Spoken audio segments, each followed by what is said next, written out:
साथियों regular updates के लिए सब्सक्राइब करें चैनल को। अगर आपको ये वीडियो की क्वालिटी दिखने में कोई कम लग रही है तो राइट साइड के अंदर सेटिंग के बटन को दबाएं और उससे क्वालिटी को इम्प्रूव कर लें। साथियों आपके सिलेबस के अंदर जो 9 टॉपिक अगर अपन देखें तो वो है classification of drugs on the basis of their action. इसी तरह से आपके सिलेबस के अंदर अगर हम देखें तो सिस्टमेटिक फार्मोलॉजी जो दिया हुआ है उसके अंदर drug action on the brain, nervous system, digestive system. साथियों इन दोनों चैप्टर्स को अपन साइड बाय साइड साथ साथ में अध्ययन करते रहेंगे। अब अपन देखते हैं आपके सबसे पहले हम देखते हैं औषधियों का वर्गीकरण। सबसे पहले अगर अपन देखें तो जैसे एनाल्जेसिक्स, तो एनाल्जेसिक्स का अर्थ है दर्द निवारक औषधियाँ जो कि दर्द का खत्म कर देती है, जिनको लेने से ये इनके उदाहरण अपन देखें तो एस्प्रिन, पैरासिटामोल, आइबुप्रोफेन इत्यादि। एनाल्जेसिक के साइमल्टेनियस इफेक्ट एंटीपायरेटिक के रूप में भी होते हैं और एंटी इन्फ्लामेटरी के रूप में भी होते हैं। एंटीपायरेटिक मतलब जो तापमान को कम करती है और एंटी इन्फ्लामेटरी जो कि सूजन को मिलाती है। तो एस्प्रिन तीनों का काम करती है क्योंकि ये non steroid anti inflammatory drug NSAIDs कहलाते हैं। NSAID non steroid anti inflammatory drugs. तो इनके उदाहरण है जैसे एस्प्रिन, पैरासिटामोल या जिस एस्प्रिन का ही दूसरा टाइप है पैरासिटामोल, आइबुप्रोफेन, डाइक्लोफेनेक इत्यादि।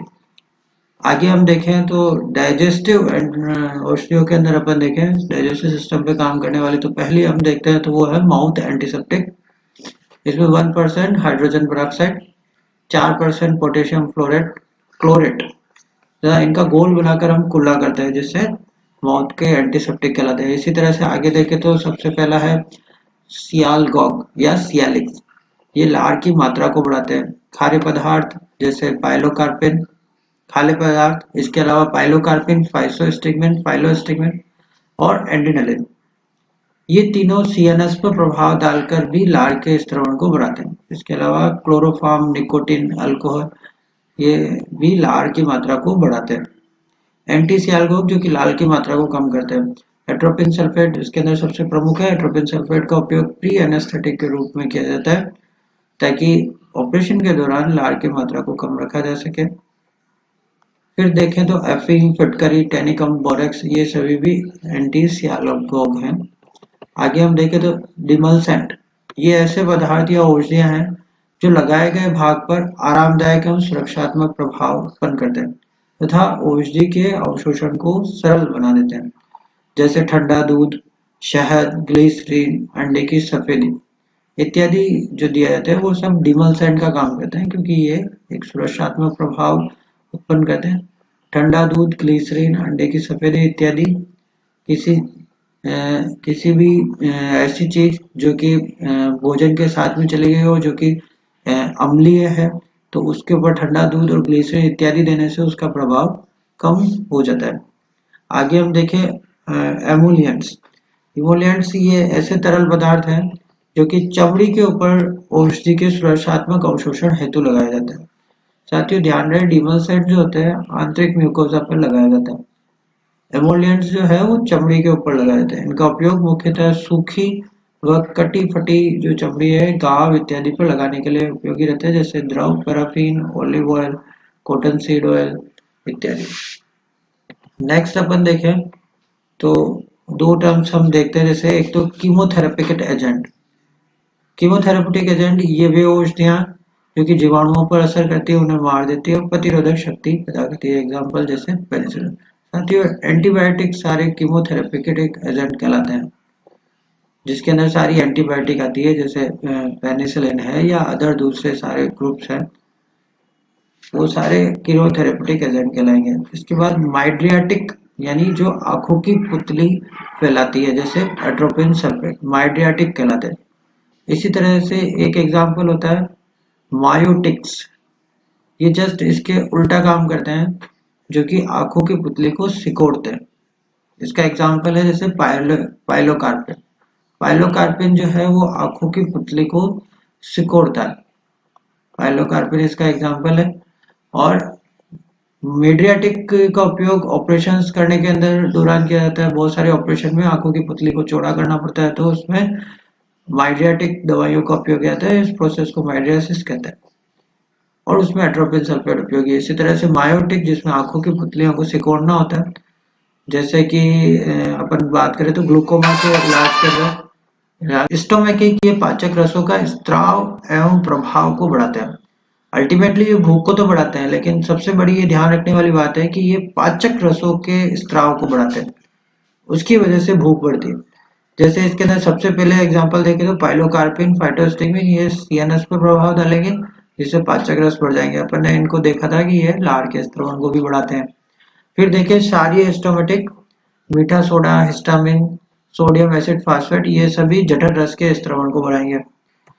सभी कड़वे पदार्थ जैसे चिरायता, नक्स भूमिका, मिर्च, अदरक, सरसों, सारे मसाले जो हैं ये भूख को बढ़ाते हैं, और इनका प्रमुख उद्देश्य जो होता है वो लार के स्त्रवण को बढ़ाना है या पाचक रसों के स्त्रवण को बढ़ाना है।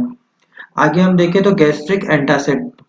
गैस्ट्रिक एंटासिड के अंदर हम देखें तो ये पेट की अम्लता को कम करते हैं, एसिड को कम करते हैं, anti acids.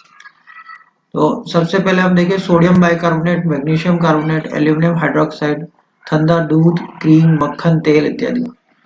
Sodium bicarbonate, magnesium carbonate और एल्यूमिनियम हाइड्रोक्साइड ये सभी डायरेक्ट एक्टिंग है, क्योंकि ये सीधे अम्ल पर क्रिया करते हैं। ठंडा दूध, क्रीम, तेल, मक्खन इत्यादि ये एक परत का निर्माण कर देते हैं, एसिड की परत के ऊपर परत का निर्माण करते हैं, जिससे गैस्ट्रिक एंटासिड का काम करते हैं। आगे हम देखें एमेटिक।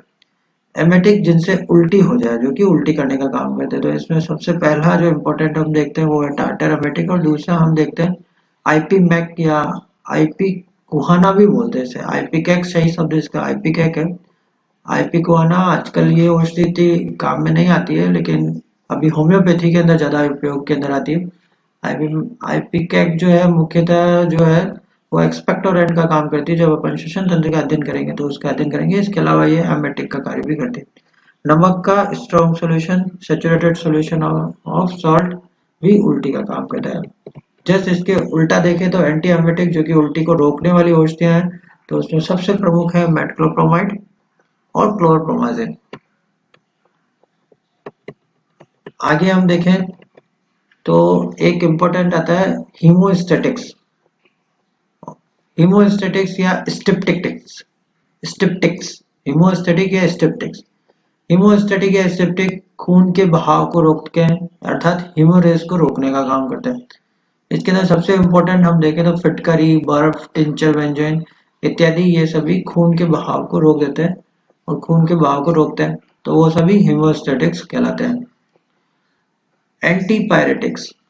एंटीपायरेटिक्स शरीर के तापमान को कम करते हैं और बुखार को उतारते हैं। साथियों मैंने 3 चीजें बताई थी, एंटीपायरेटिक, एनाल्जेसिक और एंटी इंफ्लामेटरी। ये तीनों काम जो है साथ साथ करती है। पैरासिटामोल, एस्प्रिन, आइबुप्रोफेन, डाइक्लोफेनेक या नेसेट्स इत्यादि ये सभी तीनों काम को साथ साथ करते हैं। अब हम देखें तो कार्बोनेटिव। देखें कार्बोनेटिव अर्थात गैसांतक हिंदी में बोलेंगे, ये गैस को खत्म करते हैं और आहार नाल से गैस को बाहर निकालने का काम करते हैं, जैसे अदरक, हींग, तेल, काली मिर्च इत्यादि। फिर देखें एंटीजाइमोटिक। एंटीजाइमोटिक एंजाइम के विरोधी हैं, जो कि रूमन में किण्वन की क्रिया को कम करके गैस के कम करने का काम करते हैं, जैसे तारपीन का तेल है, फॉर्मेलिन है इत्यादि। ये एंजाइम्स को कवर कर लेते हैं, जिससे एंजाइम क्रिया नहीं कर पाते, एंटीजाइमोटिक कहलाते हैं। टिम्पनी में यह बहुत उपयोगी रहते हैं। फिर अपन देखें तो परगेटिव्स। साथियों बहुत इंपॉर्टेंट, परगेटिव एक कॉमन टर्म है जो कि मल त्याग को बढ़ाने वाले हैं, अर्थात जो कि डिफिकेशन प्रोसेस को बढ़ाते हैं। सबसे पहला लेक्सेटिव। लेक्सेटिव ये मल को चिकना बना देते हैं, जिससे आसानी से ये आहार नाल के अंदर आगे बढ़ जाता है और डिफिकेशन हो जाता है, मल त्याग हो जाता है, जैसे लिक्विड, पैराफिन इत्यादि। सिंपल परगोनेट देते हैं तो ये आंत में कमानुकुंचन की गति को बढ़ाता है, जो कि लेक्सेटिव के विपरीत है। इसी तरह से हम देखें कैथार्टिक, ये भी लेक्सेटिव के विपरीत है। ये आहार नाल के ऊपर क्रिया करते हैं, आहार नाल के अंदर ये प्रमोट करते हैं कि मल त्याग को बढ़ाया जाए, कमानुकुंचन की गति को बढ़ाया जाए। कैथार्टिक और हायर कैटेगरी में आते हैं, जैसे बेरियम क्लोराइड। इरिटेंट परगेटिव आहार नाल में उत्तेजना पैदा करके जो करते हैं, जैसे अरंडी का तेल। साथियों एक बहुत इंपॉर्टेंट है, जैसे लग्जेटिव होता है उसी तरह से याद रखें बल्क परगेटिव, ये भी आहार नाल पर ही कार्य करेंगे। जैसे आहार नाल में जल को अधिशोषित करके ये आहार नाल के जल को अधिशोषित करेंगे और पेट को जिससे पेट भर जाएगा और ये फूल कर बड़े हो जाएंगे। फूल जाने के कारण जैसे बड़े हो जाने के कारण मल की मात्रा बढ़ जाएगी, जिससे मल आसानी से आगे आहार नाल में सरक जाएगा, जैसे इसबगोल, मेथिल सेलुलोज, अगार अगार इत्यादि।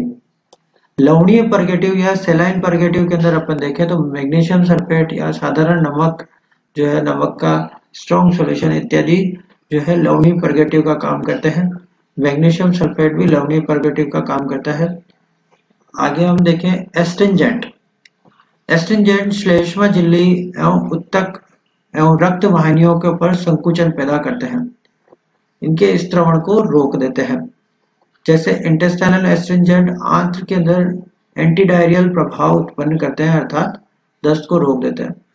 साथियों, अपन ने देखा है टर्म एस्ट्रिंजेंट, इसके अलावा एक टर्म और देखी थी डिमलसेंट। डिमलसेंट का काम सुरक्षात्मक प्रभाव उत्पन्न करना है श्लेष्मा झिल्ली पर, जबकि एस्ट्रिंजेंट का काम रक्त वाहिनियों एवं उत्तकों में संकुचन पैदा करना है, उन्हें संकुचित करना है ताकि उनके जो स्त्रवण है वो रुक जाए।